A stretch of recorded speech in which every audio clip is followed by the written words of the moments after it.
A quick note from the editor's desk.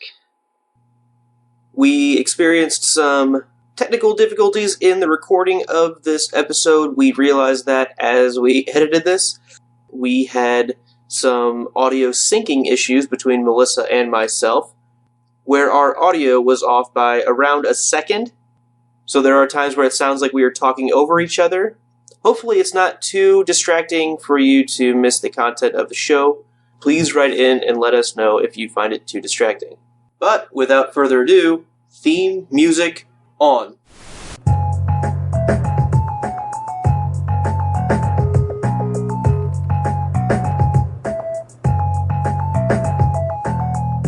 Hello, and welcome to the podcast that must not be named. I am Melissa. I am Luke. And we are here discussing chapter number 4, The Leaky Cauldron. This chapter was 20 pages long and is 6.47%. And now, a voice of the Imaginary Legion.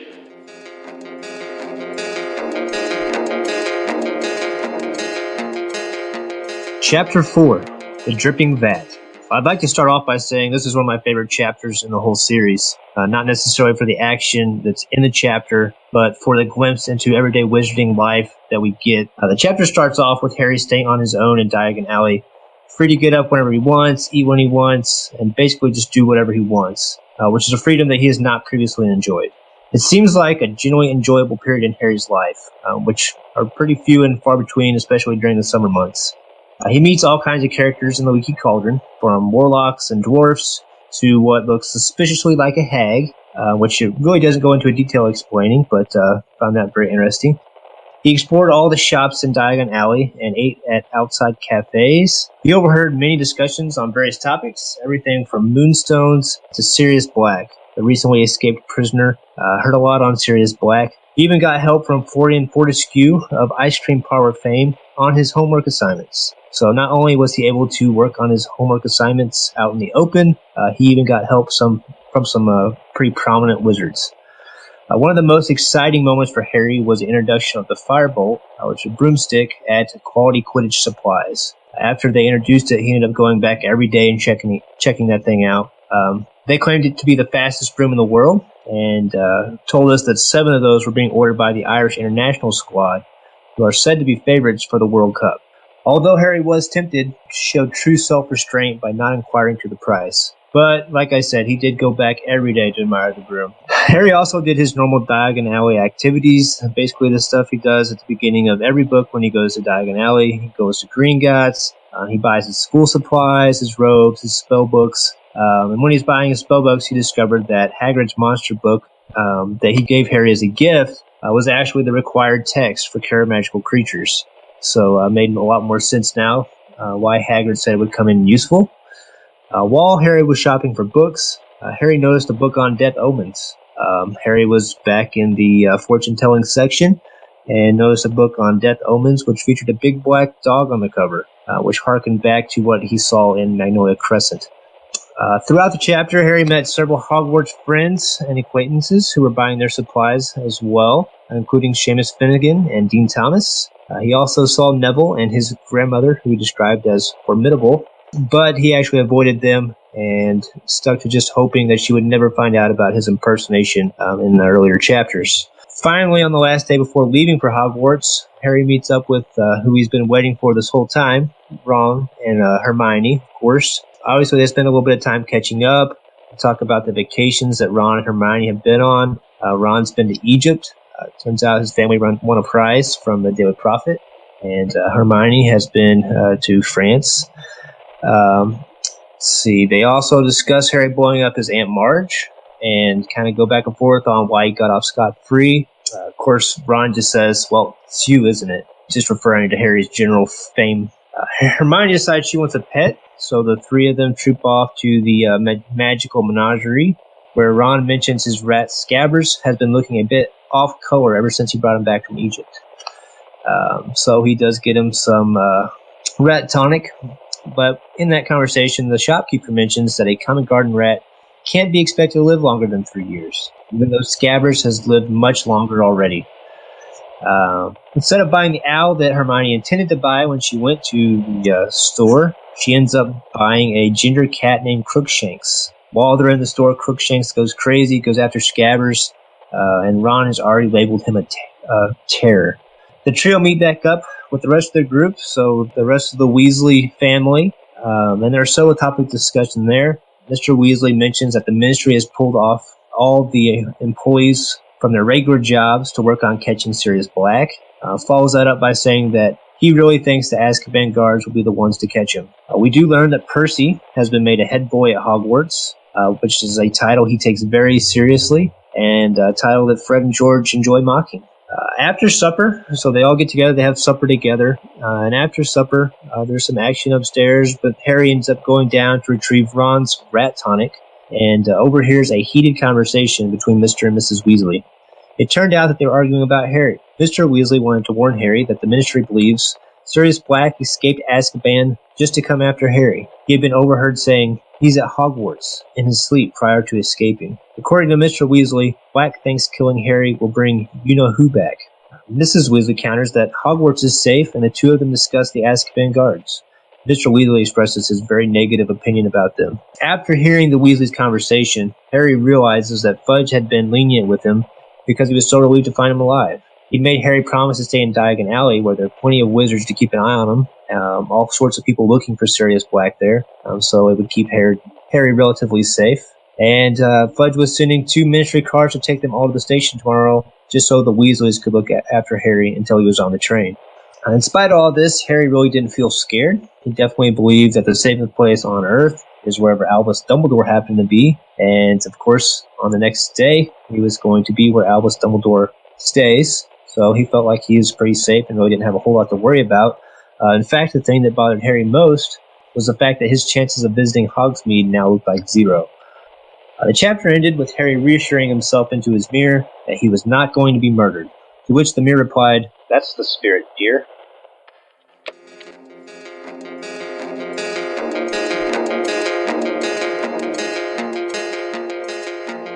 So we introduced ourselves to some new people this time. A lot of characters, a lot of places, a lot of words. And by characters, you don't just mean like new named people. You mean like interesting characters. And I'm going to start with a group of people that weren't really named. And in general, we just ran into random people throughout this chapter. But right at the very beginning, there's this paragraph. Harry ate breakfast each morning in the Leaky Cauldron, where he liked to watch the other guests. Funny little witches from the country up for a day's shopping. Venerable-looking wizards arguing over the latest article in Transfiguration Today. Wild-looking warlocks, raucous dwarves, and once what looked suspiciously like a hag who ordered a plate of raw liver from behind a thick woolen balaclava. I think it's the hag. It's always gotten me like, oh, that'd be cool. This is one of those things that JK does so well. And I'm not going to go too far with this because we're still in just the character introductions, but this, like, it feels like you were sitting in some small London or small rural English town. Like, you're just in a coffee shop. And these are just the normal people who are, just up from out of town for a day of shopping. It's awesome. I love it because it feels so real. Oh my God. It's very Sesame Street. So who are the people in your neighborhood? Because these are the people in the wizarding neighborhood who we've never gotten to see before. Yes. We don't see what a wizarding neighborhood. Everyday life of wizarding adults, which we haven't seen outside of Hogwarts, which isn't real adults. Mm-hmm. Right. A couple other people we meet. We meet real people with actual real life names. Yep, One is Florian Fortescue, who I love. Florian. Okay. Yeah, see, it's always been Florian I say Florian. Brain. I can go with Florian. You're probably right. I tend to defer to you when it comes to pronunciation. I'm less of a pronouncer and more of a make it up in my head and move on kind of reader. Plus, you listen to audiobooks, so you kind of have a leg up. The audiobook says that when reading it, nope, never would have said it that way. That may actually be next chapter, but we'll get there. That's funny. I really like Florian because Harry ends up rewriting a whole essay based on his information. I like that. Yep. The witch at the Magical Menagerie. We also meet the harried manager of Flourish and Blots. He's had a day. With those books. Right? This is like not the season to talk to him when it comes to textbooks. I'll get you apparently. Your dang book. And then we do have one more character who's introduced. That would be Crookshanks, Hermione's new cat. Met a new cat. Love cats. Just love to squashy faced. Okay, no, I actually do like cats. I'm not allowed to have any, but I'll refrain. I'm I'm about to start sneezing. He's cringing. So we've got some new location introductions. Yes, we've spent a lot of time in Diagon Alley in previous books, but we have even more stores named that we've heard of some of them, but actually have names now. Florian Fortescue's Ice Cream Parlor is one. Quality Quidditch Supplies. I want to go there. This was something we've heard of before. This was actually your place you wanted to go to in the Diagon Alley chapter of book 1, the place where you can buy brooms. This didn't have a name until now. And finally, something we just mentioned, the Magical Menagerie, where Harry goes to get stuff for Hedwig. They get some rat tonic for Scabbers and a squashy-faced cat. Nice. I have changed my opinion then. Quality Quidditch Supplies, cool place to go. Right? I know. Wizard ice cream. Absolutely. It wins. Hands down. Magical Give me some wizard ice cream. Absolutely. Yep. Transfiguration Today, The Invisible Book of Invisibility, Unfogging the Future by Cassandra Voblatsky, Predicting the Unpredictable, Insulating Yourself Against Shocks, Broken Balls When Fortunes Turn Foul. Let me take a moment there. Too many moments. That's all. Okay. That one needed a moment. Death Omens, What to Do When You Know the Worst is Coming, Intermediate Transfiguration, and The Standard Book of Spells, Grade 3. Ooh, I would like some of those books on my bookshelf. Yeah. For me personally to read, I feel like Transfiguration Today is more of a magazine or one of the other single books. One of the other books, maybe Unfogging the Future by Cassandra Voblatsky. I would like that one. I think it would be an interesting page turner to read about broken balls. That's fair to say, I think. I think I would pick a subscription to Transfiguration Today. I think keeping up on those chronicles would be worth doing. I agree. I would say I probably would not want Unfogging the Future. I mean, I'm sorry, not that one. I would not want The Invisible Book of Invisibility.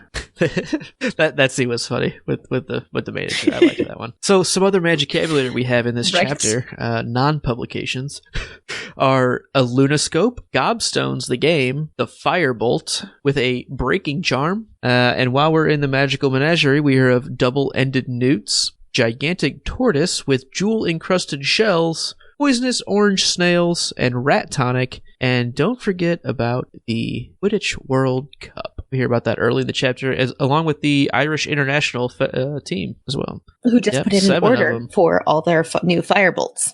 That's right. All right. So we're 3/4 of the way through the episode. All right. Let's get into it. What do you got to start? Well, we have our illustration first, and it is a giant cage full of books with eyes and tongues, maybe, or grasping hands and other scary things and ripped pages. The monster book of basically book of Monster Cage. That is true. You're excited. I'm very excited about this. I am, simply because, so I had the privilege of traveling to the Wizarding World of Harry Potter in Orlando a few months ago. And one of my favorite things was the cage of the Monster Book of Monsters, which would actually attack people who got too close to the cage. And so I just remember that moment of, it was a little kid who couldn't find her dad and wasn't paying any attention to her dad. And I got to go without kids, which made it even better.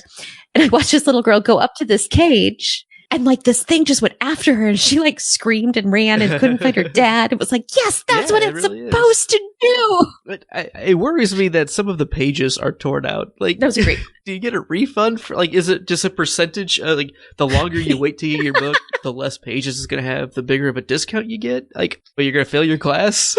Do they I would magically regenerate? There is something to do with that, or I don't know. I very much enjoy the creation of the Monster Book of Monsters. Magical questions. We should probably revisit it at some point. So let's make a note not to forget to talk about it. Yep, sounds good. Well, I don't think I can forget the Monster Book.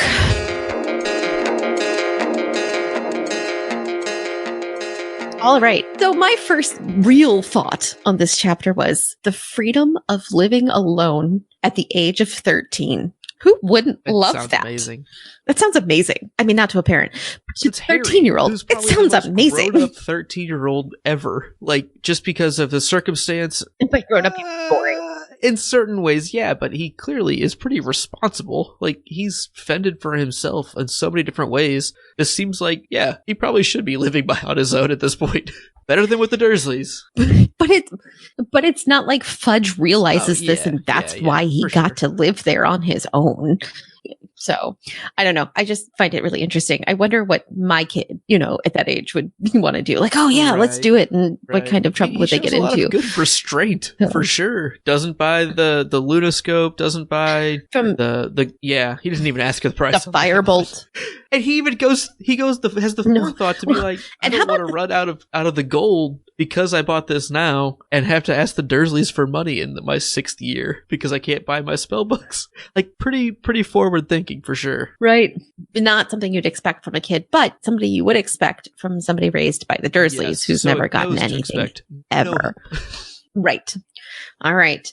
So something else I kind of noticed, that escaped prisoner, Sirius Black, has been mentioned in almost every chapter except chapter 1. He keeps He was mentioned in chapter 1 wasn't he? As the escaped prisoner because he was. No, that's beginning of chapter 2. You're right. Yep. Right. So he keeps popping up in conversations. There are parents out there saying that they won't let their kids out until he's captured. Is that fear or common sense? Is it like, I'm so afraid that one person has escaped, I must keep my kid? Or is it common sense, like there is a bad guy out, I must protect my kids a little more? Could one man really hurt that many people during a manhunt? Yeah. Like, now that he's a known convict, if somebody saw him and he's hurting it, like, no one has. They're going to be right on it. They know he's not in Azkaban, but no one has seen him. That's why it's scary. There's a threat out there. We know, and we know it's a big threat. The most infamous prisoner ever held in Azkaban is what they call him, but they have no sign of where he's at. That's why it's scary. And I'm not saying I agree with everyone being so terrified that they can't let their kids outside or whatever, but I can see where if there's nothing like this has ever happened, we've had things similar around, we've become lots more of things. I guess we're more immune to it and more familiar with the idea that it's like, oh, well, right. This happened last time and some people got hurt, but I didn't. So why worry? But if this is the first time something like this has happened in 20 years, 14 years or whatever, I think it's pretty reasonable to be scared. All right, that sounds good. It just reminds me of Petunia looking out the window. Oh, could he be right in my backyard? Dude, he's not in your backyard. See, I think that he's not going to walk down the street of Diagon Alley. A little bit different for Petunia compared to Diagon Alley because it is the magical world, and that is the world that Sirius Black knows. There's no reason that he would show up on Privet Drive at all, like even by accident. But there's also no reason I think there's actually. I mean, I agree. Walking through suburbia is not really likely, but unless he's stupid, he's not going to walk down the street of Diagon Alley, which is like, wizard headquarters where everybody in the world is looking for him. He's got to walk down their main street really if he's trying to evade capture. At this point, other than he killed a bunch of people. Except that he is evading capture. And he's doing a pretty good job of not being captured. He blew up a whole street in public. I mean, I don't know. So that might be his MO, that might be the way he works. Hey, I'm going to get right in your face. Guess what? It's going to scare you. That's a tool I'm using. All right. Oh, what's your first thought, Luke?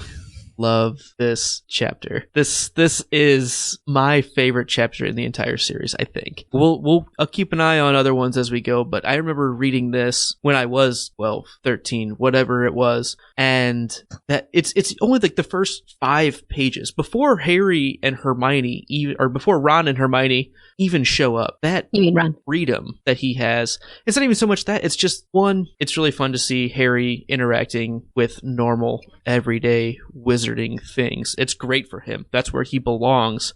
Right. And it's nice to see him fit in without trying. He can just be himself, and that's cool. Outside of school, even. There's no one after him. Right. In his face, at least. There's always Voldemort's probably out there somewhere. Oh, Sirius Black is clearly after me, but he's not here, and I can just relax. This is one of the few times in these books. This just goes for all of them, you get to take a breath, you know? Like, the story just breathes so well in that first section of this chapter. It sticks in my mind as being so fun, and the time he spends with Florian Fortescue doing his homework and redoing his homework and just hanging out. He never gets to hang out. And that's what I love about this chapter. No. He gets to just be Harry. He gets to just be Harry and not the famous Harry Potter necessarily. Yeah, people know who he is, I'm sure. But no one is pushing that down his throat. He can just be just Harry. Right. I know. I mean, it's literally 7 pages where nothing happens. Like, and I think a lot of people might be upset. The best like, they might pages. think, oh, well, nothing's happening and that's boring. But I think that's what separates it to me is there's always something happening. And this is the more believable thing, the most believable thing that we get. Right. Is, yeah, he's a kid. These are the things that kids would be doing. Yeah, he might be a little bit more responsible than other kids, but he has a list of things that he has to get. So it's going to be on his mind. It's not like he has to decide what he's got to get for his school. He just has to get the things on his list. So pretty reasonable. But yeah, I just love this chapter for those 7 pages. Yeah, so Awesome. this, I think we kind of already talked about my next note, but that Harry ate breakfast each morning in the leaky cauldron and talking about all the different characters that he sees.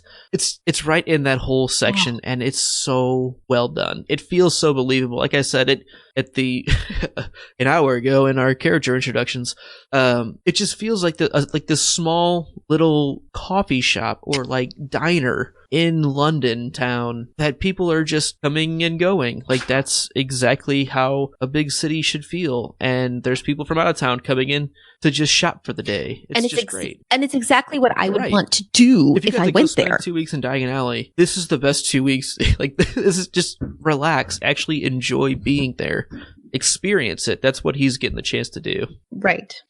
So speaking of experiencing Diagon Alley, I know, right? Free Sundays every day. I wish somebody liked me enough to give me free ice cream daily. I'm going to withhold my comments on this because even once. This might get into a burning question I'm leading towards for you, but we'll get back there. Don't worry. Okay. All right. Heck yeah. Free Sundays. Yeah, if anybody wants to send me coupons for free Sundays, we're not sponsored by any I would gladly take creameries or anything like that. But if you know anyone that works there, we're listening. Send them our email address, the podcast that must not be named @gmail.com, or have them find us on Twitter @NotNamedPodcast. You can find us. We're available, and we love Sundays. Sample and perfectly happy to sample and try promote. Out anybody's ice cream and promote. Sample ice cream exactly. Hey, Edie's and Briar's. We're talking. It's all about the ice cream.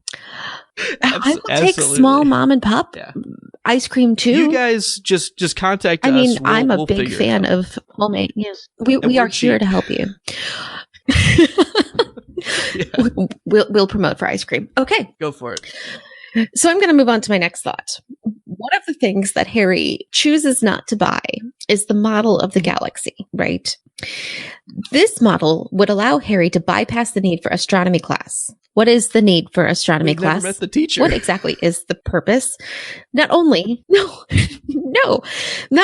have we never seen a class, we've also never been giving any information on what they do with that knowledge. There's no purpose given to it in the magical world. I think the only mention really had of it before hearing of Professor Sinistra of the astronomy department last book. Book 1 in I think it was the Potions Master chapter 6, I believe, in book 1. We get the line. Might be chapter 7. I'm just paraphrasing, and Harry spent Wednesday nights looking at stars for a class. Like, that was that. It didn't even call it astronomy at that point. It was just, and they go out and look at the stars. I guess there they are. There's the stars. Check. So here's kind of my overall question for that. Why not just buy the model and move on? Or why don't they just say, hey, in your school supplies, I'm good. Go ahead and buy one of these. No more astronomy class. Right. Then Professor Sinistra and the other members of the astronomy department would be out of a job. Yeah, it's job security. It's what it is. It's reasonable. It really is. Oh. Okay, so then I have a follow-up question. Is that it's a model of the whole galaxy. It says, it's a model of the galaxy, not a model of the solar system, not a model. Past it, I guess. Yeah, that's why I stopped to look, because I was very confused by it. And it says he was sorely tempted by the perfect moving model of the galaxy in a large glass ball. That's huge. So right. Like the Hubble Space Telescope doesn't get that much traction, I'm sure. How can they have an accurate, working, detailed model of the galaxy? What kind of powers do these people have that we don't know about yet? That's a little, right? Like, tell me you've got some wizards working up in like where's MI6 or something, right? Before the firebolt. Right after he goes from Gringotts. It's in the same one as the Gobstones. Okay, there we go. Yeah. By the perfect moving model of the galaxy in a large glass ball. Huh, okay. Yeah. Right. Sure. I mean, I guess you can model it and simplify things, but it sounds like it's like legitimately everything. A comprehensive model, as they call it. Yeah, I'll take one. That'd be cool. Right. I have a unit in universe that I'm teaching right now. Can I just get that and move on? You know what? I'll take 37. Yep. One for each kid. I'm done. See ya. Peace out. You all get an A. There's an app for that. Right. Good. Just pull out your model for the test, kids, and you'll be good to go. Pretty exciting. So the firebolt. That's very exciting. And I could go on and on about the firebolt, but I'm going to do one quick comment and then we're going to move on. Yeah, it's really can I just cool read that the overall description of the firebolt? It's one of those, it's like a news cutting. We do a good job at making sure we include those. The firebolt. This state-of-the-art racing broom sports a stream... No, I saw you giggling. It threw me off. You can't even do it. This state-of-the-art racing broom sports a streamlined, superfine handle of ash, treated with a diamond-hard polish and hand-numbered with its own registration number. Each individually selected birch twig in the broom tail has been honed to aerodynamic perfection, giving the firebolt unsurpassable balance and pinpoint precision. The firebolt has an acceleration of 150 miles an hour in 10 seconds and incorporates an unbreakable braking charm. Price on request. Pretty interesting. Sounds like pretty interesting. Like something I would never buy. Take one. Yeah. I was going to say it sounds exactly like something you would buy. That's pretty quick. That's a pretty quick car for sure. Sold. Yeah, and I like the unbreakable braking charm. That's pretty clever. I think that's pretty funny. This actually leads me to a general question, and maybe I don't think this is any spoiler because we don't know. Like, how does the incremental change in broom technology happen? Like, basically in spell work in general, like, how does that happen? Like, Transfiguration today kind of leads to, there's continually advances in the Transfiguration world. This is a new broom. How did they get a faster broom? Is it a better wizard or witch that's doing the spells on? Like, how does the broom flying magical technology get improved? Is it the doer of the magic that gets better at it? Is it the materials they select, kind of like wand floor? You know, is it a combination of things? Oh, I mean, it could also be like engineering designs. Do you know what I mean? It could be because I have read Quidditch Through the Ages, and not to spoil when we touch on that book after we talk about book 4. So Kenilworthy, I don't know, 17 months, years. Yeah, Kenilworthy Wisp. That's right. So, but it does say that the first like flying broomsticks were really just like broomsticks, and they've been honed now into these aerodynamic sport equipment type things. So I think it's similar to how when baseball first started, it was literally a stick, and now it's like a multi-million-dollar industry of making baseball bats. You know, basketball started by literally hanging just baskets up high. So I think it's just like engineering. Yeah, so I think it is advancements. A combination of incremental advancements in materials, design, and I think the magical flying charms are probably being advanced as they go along as well. I think it's a combination. Yeah, definitely. Right. I think it's a combination. I don't think it's one or the other, but I think you can't discount can't literally just take the engineering fact of it and put the same charm on it and have it be the exact firebolt. It's just not going to work. Right. But yeah, go ahead. Okay, so my next thought is, what kind of boy realizes that he needs to buy new school robes all by himself? What boy pays that much attention to clothes? More than you might think, I guess. I think he probably realizes there's a draft. I just find it very... You know? Do you think he's wearing? I mean, he's not wearing his school robes there. Like, when are they wearing wizard? Because he doesn't have everyday wizard robes, as far as we've ever heard. But he's got Muggle clothes. But those always seem to be odd to inconsistent. Yeah, the clothing is, and that's fine. But let's keep an eye on it as we go. All right, sounds good. And hey, then he runs into Neville. A round-faced, forgetful boy. Come on, again? Like, I get it. We all get it. Book 3. Harry's aged for 2 years. Can Neville grow up a little too? But here's the thing. We know who Neville is. I ran into Neville. Hey, Neville. And I really want to focus on the fact that Harry avoided Neville. I totally get why Harry avoided Neville, by the way, because if that were me, I would not have wanted to get involved with Gran, and I, too, would have walked away because I avoid conflict whenever possible. Personality trait. However, for Neville, he really probably could have used the distraction of the famous Harry Potter to kind of deflect Gran, because I guarantee she wouldn't be yelling at Harry. She'd probably be like, "Oh, look, Harry Potter." It'd probably be really helpful to go interrupt. Let's not. And I bet if it had been Hermione or Ron, they probably would have. But Harry is a little more reserved than either of those two. So I get why he didn't. But man, that sure could have helped Neville out. List, right? So, I mean, just step up and be like, "Hey, you're my friend. Right, I've got all my books. Here's my book list." We did that a couple days ago because I've been here for 2 weeks. Right. How about I just take you? Because I have it memorized. Because I've seen every single other person here buying their books. Wait, are you taking care of magical creatures? You're going to need the crazy one that tries to eat your hand. Tell them sorry before you get there.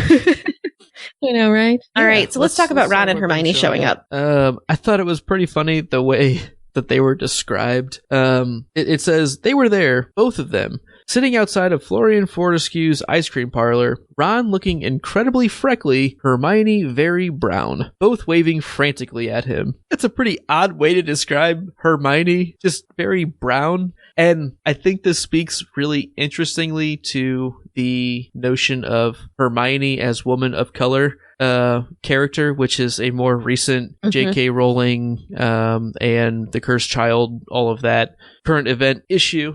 Yes, and interpretation line alone, is that exactly what it says in your hard copy? Because again, I'm reading the Kindle and it's clearly been updated, probably to as updated as it gets. And I'm not looking at the hard copy. All right, here we go. Ron looking incredibly freckly, Hermione very brown, both waving frantically at him. I think that gives a lot of credence to that. Well, why couldn't Hermione be a woman of color? I don't think it changes the story at all. I think it's interesting. I don't think it does either, and it makes me feel very like I've always whitewashed read it without realizing see things, and I don't even she was on a beach in France, she got tan. Like that's how I always read that line. Her and brown bushy hair. Says a lot about how brown her hair is, because that's a very reoccurring characteristic of her. Right. I just think it's something that we, and by we, I mean people not of color, need to do a better job of not just assuming just because I look this way, a character must too. And it's something I become more aware of as I've been reading books, but books that I've read prior to me sort of having that realization. Awakening, if you will. Not that it's great, but I'm working on it. Right. I'm working on it. Right. That's been like my thing the last several years. It's hard for me to go back and revisualize her. I think that line alone, because of how I've always seen her. Right. And this, even pre Emma Watson, before the movies came out. You know, this is like when the first movie was coming out, so people probably knew Emma Watson at this point. But like that line alone gives me credence to like, hey, I'm gonna read it this way this time. I mean, because this is the first time I've read it since that all came out, and it's something I'm gonna focus on. I'm gonna actively try to not reimagine, but just think of differently. So Ron has a new wand. Thank God, right? Thank God. Yeah. Do we think we're gonna see? I mean, obviously, last year was unfortunate. I'll use that word for Ron's magical learning experience. Do we think that he is going to show a much higher aptitude moving forward? Well, going back to Ollivanders in book 1, the wand chooses the wizard. It is not about what wand I like or what wand is given to me. It's not about somebody else handing me a wand and saying, use this. It's about a wand working for me personally and having sort of a connection with Yes. And even pre smashing into the Whomping Willow and working with a complete dud of a wand, right. Ron's wand Percy's. wasn't his. It was Bill's. passed down. It was handed down. I think it was Bill's old wand because he got it might have been the Bill's rat old from wand. Percy and the wand from Percy. I think that's. But keep going. Yeah, keep going. Okay. So while you're looking up, so I think, and we're never really told one way or the other, what works best. And there might be some sort of, I don't know what I'm looking for, culture of in ancient wizarding families passing down wands too, that maybe I'm not aware of. But I just always thought he probably wasn't very successful even with like a functioning wand because it wasn't a wand that chose to be with you're right him. Right on track with me. So keep going. Okay. So yeah, no, I thought so, but that's exactly the point that I was trying to see if you felt the same way. I mean, even though the wand was functional, not broken, it didn't choose him. It chose Charlie is who it was. I have Charlie's old wand and Percy's old rat. Yes. And I've got Bill's old robes. Is it Bill's old robes, maybe? Yep, nailed it. One from each of the older. I knew he had like 3 things. So the older echelon of brothers. But yeah, it's I think it's gonna be really interesting to see if we have any kind of indication that now that the wand is his and he is the wand's, will there be any indication that his overall aptitude or ability is increased because it, or maybe up to par where it had been lacking before? I'm interested to keep an eye on it. All right. So I'm going to jump a little bit. Yeah. Hermione's taking Muggle studies. And then Ron makes fun of her because she's Muggle-born taking Muggle studies. I'd make fun of her too. I think it's ridiculous about those? And not ridiculous because it's Hermione. Like that's exactly what Hermione would do. And I agree with the sentiment that, hey, it would be interesting to see what wizard-born people think of Muggles and how to interact with them. It's going to teach her a lot about how to be a liaison, I think, of like, hey, I realize these are your misconceptions or these are the things that you're taught because it's just different than what I was taught. But I see a lot of benefit to it, but I feel like she could also just get that by, like, I feel like there could just be a club or something, be like, hey, being human, I'll just tell you what it's like to be a Muggle. Let's just talk about our differences here. Like, let's get together and chit chat. Let's just be human. Exactly. Can't we all just be normal? I kind of like the idea of her taking it. I think it's an interesting perspective because my assumption would be that, I would assume you'd probably have a Muggle-born teacher teaching the class because you would hope, right? So besides that person, though, you would assume that, 98% of the class would be made up of wizard-born students because they have no idea. Of course, again, much like astronomy, we don't really know what the purpose of it is. I mean, like, why do we need Muggle studies? And I think that's, maybe those were in the pamphlets that they read over Easter break last year, like how this could serve you in the future for future jobs or whatever. But I would assume that it would be mostly non-Muggles. Right. I agree. Non-Muggle-borns, if you will, taking the class. So to have somebody in there to have sort of that other perspective, that's very good for the other kids. And she's going to become even more of a know-it-all. A little bit more of a narrow-minded view of it, which I kind of started with here, just to kind of play devil's advocate. But yeah, the know-it-all side, that's not going to be good for her, I think.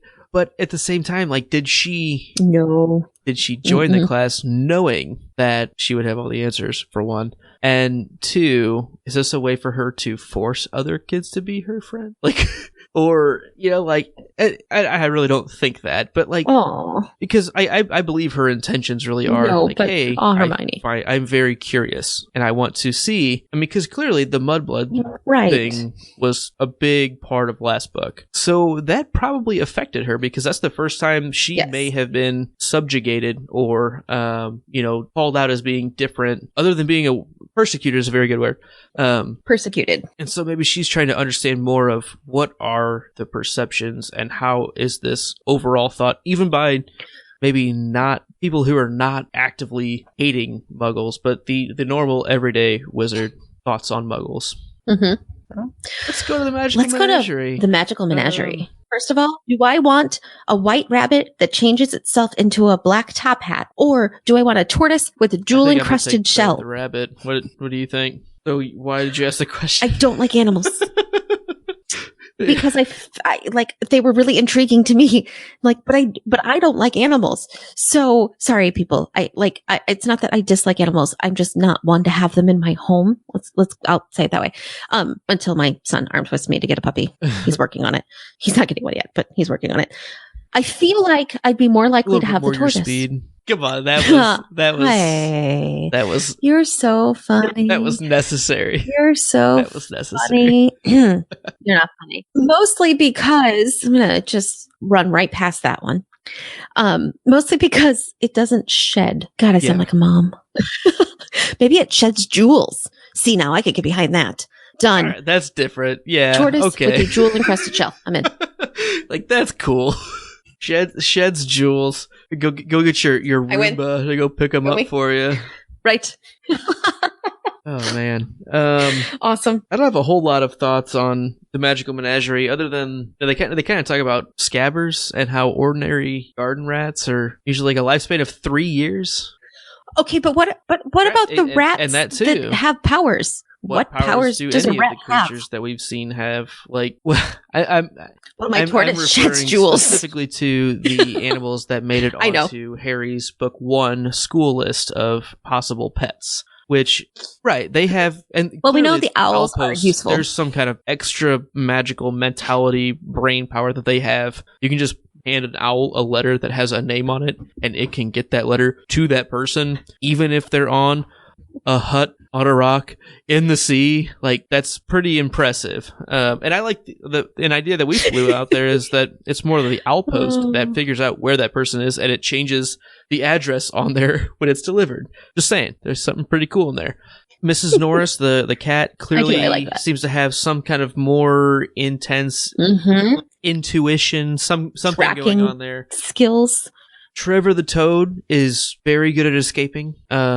Intrepid Toad. He's a very Trevor the there Intrepid you go. Toad. That's the word.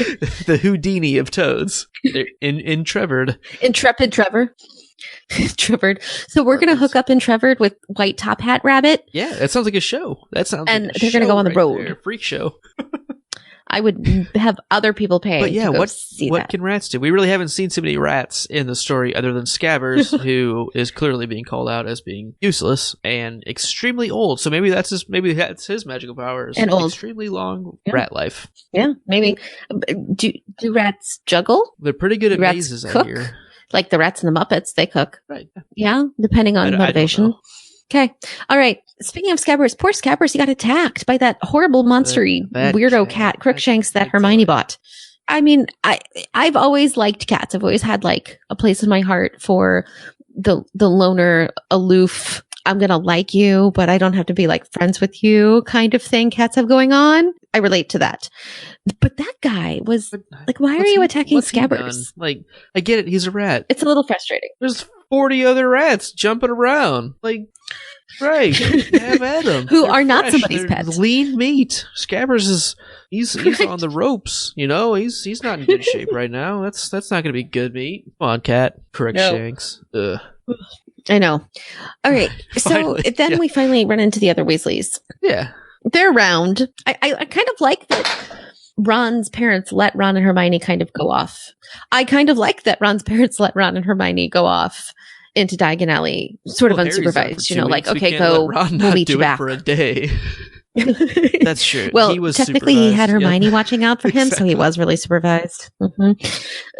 But I really want to talk about Ginny, and I'm not going to keep going on this whole book, but this one time, her reaction to when she sees Harry kind of says that she still, the book itself says that she Ginny, might still be embarrassed that he saved her. Harry, seemed even more heartily embarrassed than usual when she saw him, perhaps because he had saved her life during their previous year at Hogwarts. She went very red and muttered, "Hello," without looking at him. And then talks about Percy. Right. So first of all, she talked to him. So let's just be excited that she said a word in his presence. Right. But my thought is it really that she was embarrassed that he saved her? Because, hi, thanks for letting me die. Or is it more like she's still recovering from the trauma that she had for an entire year, culminating in almost dying? And she's having a hard time. Like, I wonder, again, what sort of emotional recovery therapy or doctor. Yes. What are they doing to help her move past this? It's like, oh, she looks like besides just dragging her off to Egypt. Right. It's such a stereotypical sort of female thing. Oh, not even dumb girl. Like it's not even that explicit. It's right. that. That's I think what that's what I meant. Oh, silly little girl. Oh, silly little. Oh, she's just cute because she's so embarrassed that I say her. No, dude, right. She's going through a thing, and Harry's tied up in some of that stuff. So regardless of taken with him or not taken with, I just feel like that part was maybe unnecessary. Yeah. And again, this was written almost 20 years ago when that sort of mental illness and awareness of how trauma affects the brain and all of that was not nearly as prevalent, at least not in my world. So I get it, why it's not. I feel like these are the kinds of little things in entertainment in our society that underlie that idea of, oh, silly girls and oh, they're there is, right. It's all about their emotions and how they feel about the boys. And it's not. She's got her own junk in her brain going on that we don't get to see. It's, tough. I'm telling you, somebody give me the story of Ginny Fears at Hogwarts. I mean, that whole year. It'd be deep. And dark. So let's talk about Percy's introduction.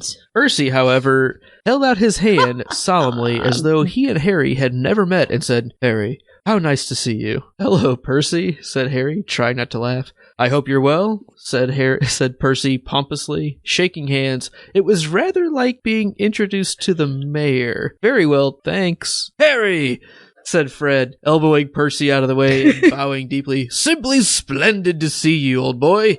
"Marvelous," said George, pushing Fred aside and seizing Harry's hand in turn. "Absolutely spiffing." Percy scowled. "That's enough now," said Mrs. Weasley. "Absolutely spiffing." It's so funny. It's so funny. It's because in those few lines you get so much character development of those three people. You don't have to introduce them. You don't have to retell us who these characters are. That is where she's getting so much better. She's not saying, "Oh, Fred and George, who are the jokesters of their year and like to pick on their brother Percy for being very pompous, because Percy, the older brother, who's also a head boy now, is very pompous, and that can be kind of annoying." Oh, you stopped talking. I fell asleep. So Sorry. Much better now because the characters are introducing who they are and shorter. And really, anytime Fred and George have a go at Percy, I'm in. Yeah, it's great. I absolutely spiffing, spiffing to see you. Okay. Sirius Black. Sirius comes back, sort of like, right. So he's after Harry, apparently. Why is it always me? Why is it always Harry? Tom Riddle was after Harry, and Voldemort was after Harry, and now Sirius is after Harry. Like, I get it. He's, the dude who lived, but you're telling me there's nobody else in the whole world who's interesting to go attack or something? Come on now. I mean, I get it. The book is named after him, but still, it's only chapter 4. There's a lot going on with this, apparently. They keep mentioning Sirius Black. I wonder if he's going to be important. We're assuming. I mean, he's even in the title, The Prisoner of Azkaban. We find out in chapter 2. Yep. He's an escaped prisoner from Azkaban. Well, unless another prisoner that shows up randomly later. You've been bashed over. He was more of a detainee. Temporary ward of the prison. So... Okay, so I have another go ahead. book catch or mistake in the book, and I don't. Again, just it's one of those listening to it and noticing there's a change from what I'm hearing in the audiobook to what I'm seeing in the Kindle version. So, Mr. Weasley... Oh, I don't want to make him miserable. I want to put him on his guard, retorted Mr. Weasley. You know what Harry and Ron are like, wandering off by themselves. They've even ended up in the Forbidden Forest. But Harry mustn't do that this year. When I think what could have happened to him that night he ran away from home... ... The audiobook, which yours probably does this as well, says, you know what Harry and Ron are like, wandering off by themselves. They've ended up in the Forbidden Forest twice. Which isn't true, because Ron wasn't there in book 1 for the detention in the Forbidden Forest. He's only been there to see Aragog. So that's one that I knew of going into it, and then sure enough, listening for it, I heard the difference. But yeah. Interesting. Yeah. Although Harry has the ended overall up in the statement, Forbidden Forest Ron twice, but hasn't. they so have not. They adjusted You're right. that later. Yeah, another neat little catch. Cool. Good catch. All right. Okay. Yeah, I'm so spent, I'm so ready let's for hear my it. final thought of the chapter. Are you ready? Okay. All right. So at the end of the chapter, Harry is sort of contemplating his new fate as target, if you will. True. Okay. So apparently this is a common place for him to be. So not unusual. And so in his mind, he's sort of weighing out which one feels worse, being the target of an escaped murderer and almost like on a balance scale, the other side is not being allowed to visit Hogsmeade. I really feel like he ends up choosing Hogsmeade as the bigger deal, right? To quote a movie, someone needs to sort their priorities. I feel like he's not quite taking this, seriously, murderous stalker thing seriously enough. Yes, right. I don't know. It feels very typical kid of him to be more like, I want to go with my friends and I can't go with my friends and I'm upset about this. But you literally have people trying to kill you. But this is Harry. He literally has people trying to kill him all of the time. He can pretty quickly get over it at this point. Except for one other, like, well, I guess my difference is one, it's not somebody in the school, it's somebody outside of the school. So like, right. And two, other adults actually care and notice. So maybe listen to them as they try to protect you, even though you haven't really needed them before. But still, I agree that it maybe be okay with staying at school this year. I get it's going to be cool and fun. Right. Let's sort out your priorities. Right. You know what? Let's even talk about till Christmas. Let's winter break. Let's see if the mass murderer guy gets captured again. I get it. He's really going for you. We've told you this. It's not just the random mom keeping her kid off the street. We heard he's going for you. Fair enough. How about you don't do that?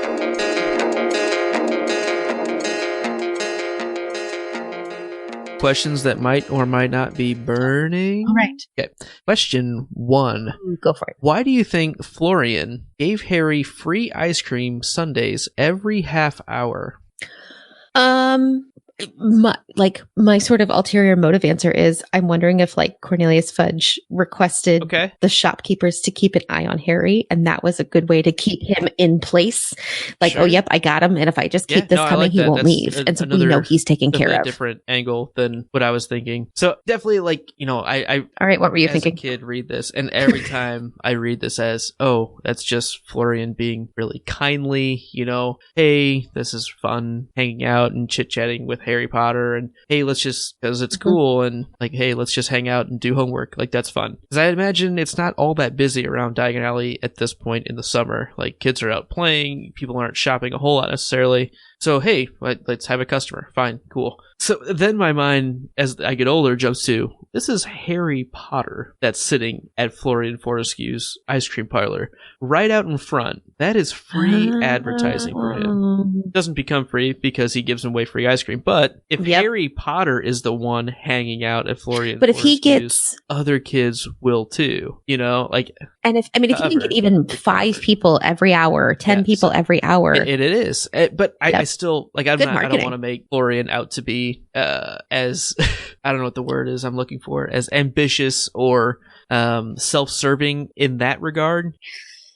Taking advantage of situations as they arise to his own personal business benefit. Man, I'm going to stick with that overall mentality. Okay. I like the idea of him being a subversive government official. Not really official, but because that's Tom's job at night, Tom the barman. You need somebody to keep, Harry was told to stay at Diagon Alley. So if I was Cornelius Fudge, or even Tom, he goes around to the shopkeepers I know he's going to come see you. I know he's going to come see you. Right.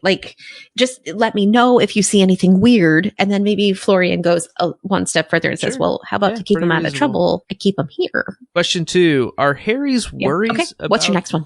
The Death Omens book warranted? Well, he did see the big fuzzy thing 2 chapters ago. And as we mentioned just a little while ago, so it always he is applies. Literally always a target of death. So maybe, I'm okay with that. It's not as bad as book 2 when he was so upset about almost being a Slytherin.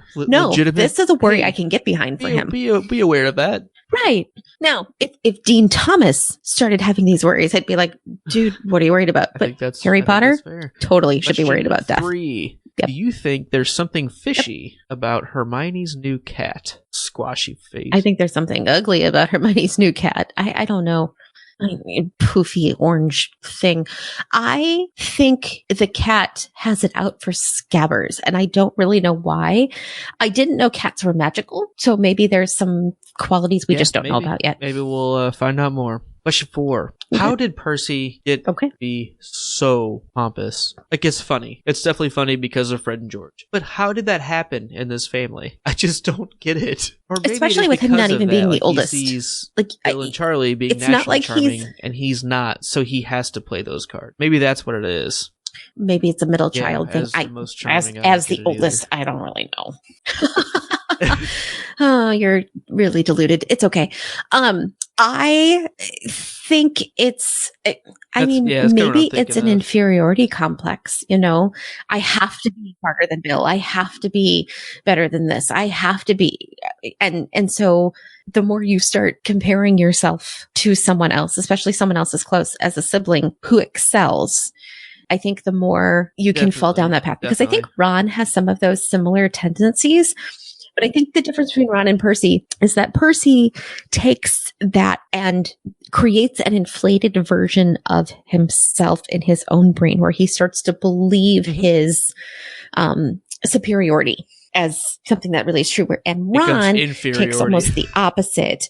To quote, as to quote our sister who was speaking to us a while ago, he sees himself through brown colored glasses as opposed to the rose colored glasses that Percy, Percy sees himself through gold colored glasses. Let's be honest, you know, and because of that, Percy tends to look down on his family, whereas Ron has his family up on a pedestal and doesn't ever know how he's going to get there.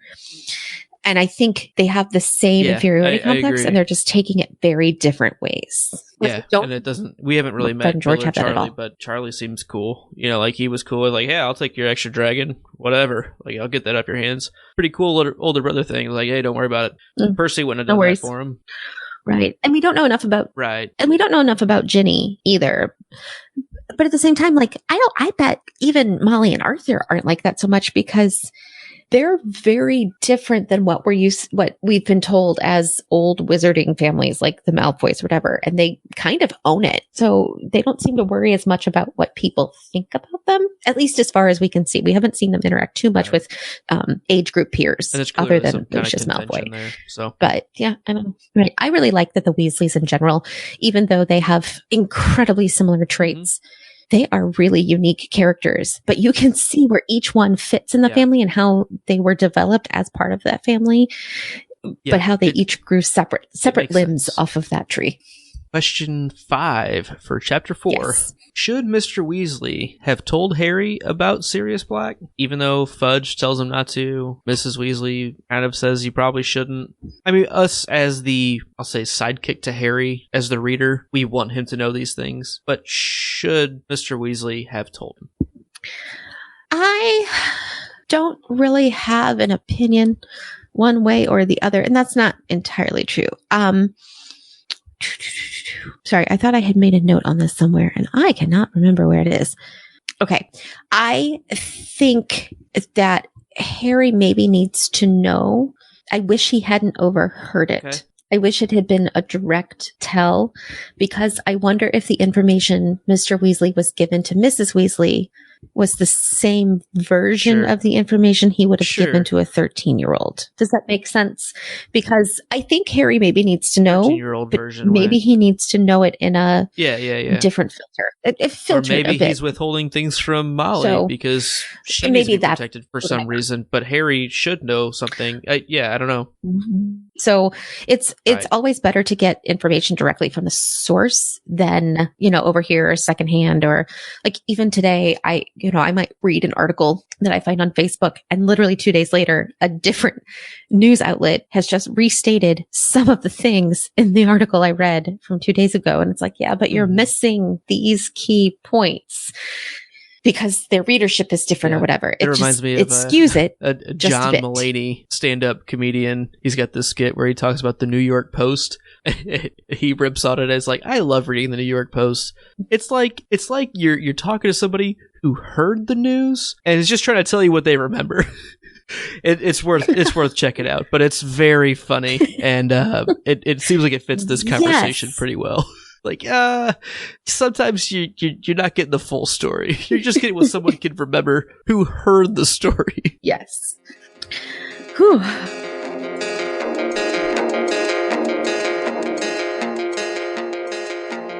All right, Luke, let's get into our favorite lines. I'm not going What was to be your favorite murdered, line in this Harry book? said out loud. That's the spirit, dear, said his mirror sleepily. I love the mirror. It's so funny.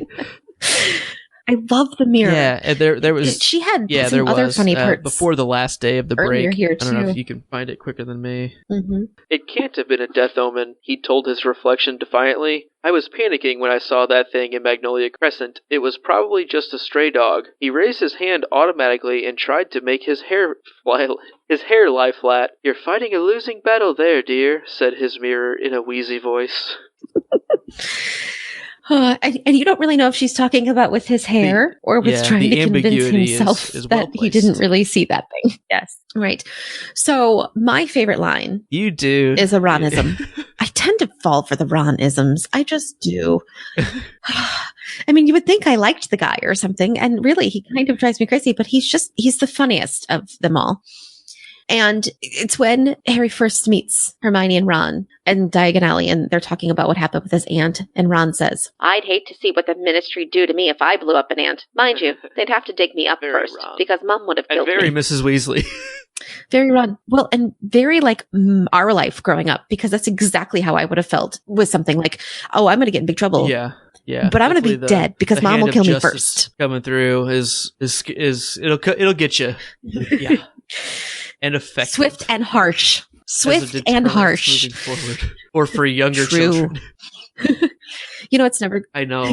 Yeah. You're welcome. Although, really, you could be thanking the brother after me, because he was challenging the rules. A challenger. Yeah, yes. Mm-hmm. All right. So who were the chapter MVP I should say, the chapter MVP? Fortescue. And we kind of talked about maybe the different aspects of why he might be doing what he's doing, but I am going to take he's just a nice guy. And, you know, here's an enthusiastic kid who, he's going to get some free ice cream. Like, not a big deal. And his character just fits in that part of the chapter that just makes me feel like this is what I want to do now. Like, if I could go live in Diagon Alley for 2 weeks, like, that'd be amazing. Like, that's how I like to travel. Like, I don't like to go and see all the sights. That's too busy. I like to actually go and experience the place, if you know what I mean. Like, if I was going to go to Paris, I'd go and just get a place in Paris for 2 weeks and just live there, as opposed to going, oh, let's go see all of these attractions. Like, that's cool. Maybe like the first time you go, like, do that, but if you go again, just go be a part of the life there. Experience the everyday life side of a place. That's what I find interesting about that. Yeah, you're boring. Or I am. We should never travel together. Cool. Traveling wise, that would be boring to me. I'm a go. Let's see everything. Let's do everything. You just want to hit the high points. Soak up all the, because I want to hit all the places. No, I don't want to hit the high points. I want to hit all the points. I don't want to spend time just sitting and watching local people. I want to visit all of the architecture and all of the historical places and all, like, I'm that person. Yeah, I'm the tour book. I don't feel like you actually get to feel the place that way. But for a different podcast. Yep. The podcast that travels. Fully funded by you. My last thought on that is the difference is I don't want to go and see what the place is like now. I want to go and feel like how the place developed. Maybe it depends. If I'm going to travel somewhere, I kind of want to find the history behind it. All right. Yeah. Who is your honorable mention this chapter? Yeah. All right. Gotta be. My honorable mention this chapter is the magical mirror in Harry's room. Gotta be, because it's really funny and not like, oh, that's a really funny idea, JK, but the actual character of the magic mirror was witty. It was a witty character. I don't think I want one in my house, because I don't think I want to hear the truth all the time. But I appreciate the cleverness. I appreciate the talking mirror. Oh, I like. I know you like. I'm not even getting into that. Sure, I'll take two. I know. So magical mirror, your house. I think. Sure, got to keep each other busy for a while. To look at each I'm other. Not there, right? They get lonely. It gets lonely. Mirrors, mirror on the wall. Which one? There's two of us. Good question. Yeah. Who's the finest mirror of them all? Haha. Keep them going for a while. And on that note, we are going to sign off. Please find us on Twitter at Not Named Podcast. We look forward to your questions or points of view on these chapters at thepodcastthat@gmail.com. You can find our website at thepodcastthat.com as well. Check out our Twitter polls and our Twitter giveaways. Special thanks to our summary this chapter by Alex. You may hear more from him in a upcoming podcast, so stay tuned there. Coming up next week, Chapter 5. The Dementor. Stay imaginary. Thanks.